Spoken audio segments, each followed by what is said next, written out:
Our 15th author in the going through these seminars in the Apostolic Bible is Peter. Simon Peter. Simon Petros is his name in Greek. And he was later renamed Cephas by our Lord. Cephas, it says, meant a rock or a piece of rock, which corresponds to Petros. A Petra is a large rock, and when we get into Matthew, we will go through the distinction between these names. Peter was a fisherman. He lived along the Sea of Galilee, and his brother Andrew joined him in fishing, and they both were at that location when Jesus came by and invited them to follow him. They immediately dropped their nets, and then they left and followed Jesus. We're told in Matthew 8 that Peter was married. He had a wife. In 1 Corinthians 9:5 it mentions Peter's wife being a believer. Peter was a kind of a person that was more or less had to take the spotlight. He liked to have people watch him. He liked to do what he liked to do, when he wanted to do it, how he wanted to do it. And he was one of these types of people, when you see him, he takes over a conversation, a highlight of the conversation that people are having. After Jesus called him, he was following him, it mentions how in Matthew 16:23 he was rebuked by Jesus, and he was called Satan. And Jesus said, "Get thee behind me, Satan." And then later he was in a boat with his friends, the disciples, and they were going across the Sea of Galilee, I believe it was, and there was a storm, and then Jesus appeared walking on the water.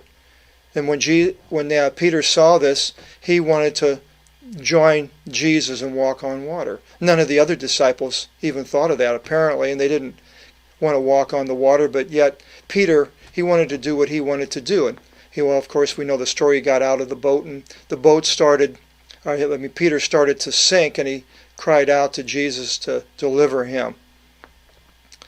And then later, Peter was with Jesus at the time that Jesus mentioned that he was going to be betrayed. And Peter said that he would not betray the Lord. And of course, Jesus said after you hear the cock crow twice, you will deny me 3 times. And later, Peter did deny the Lord.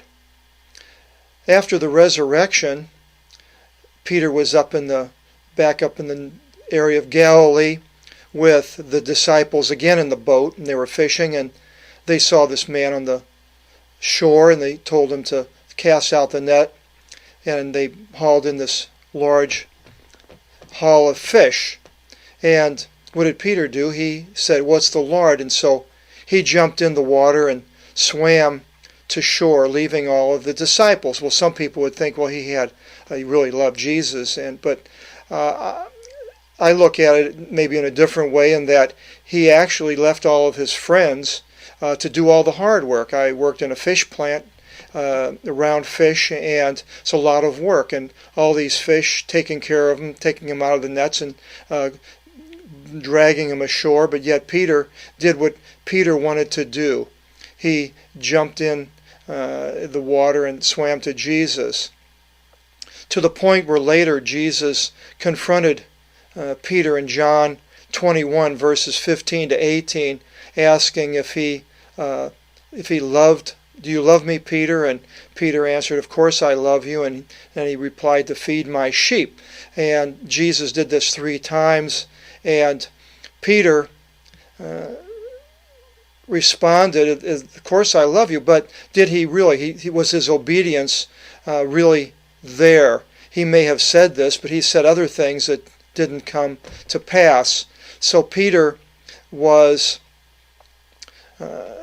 more or less pointed out to himself by Jesus 3 times to do what Lord says and take care of the flock. But Peter was used to taking care of himself.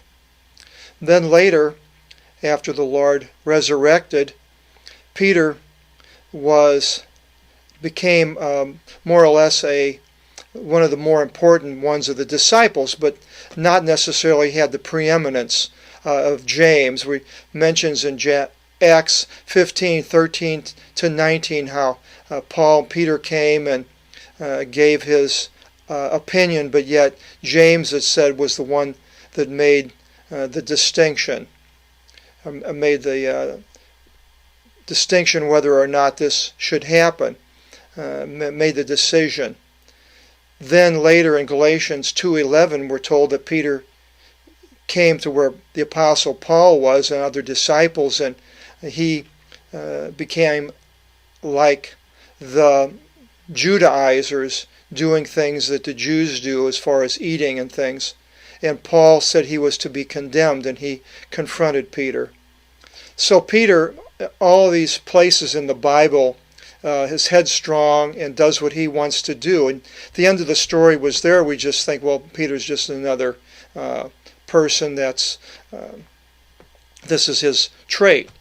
But then we get into the letters of Peter, 1st and 2nd epistle, and all of a sudden we see something different. We see Peter writing to the dispersion of the Jews, but all of a sudden now he's what? Talking about holy living and submission to elders and to others and suffering affliction.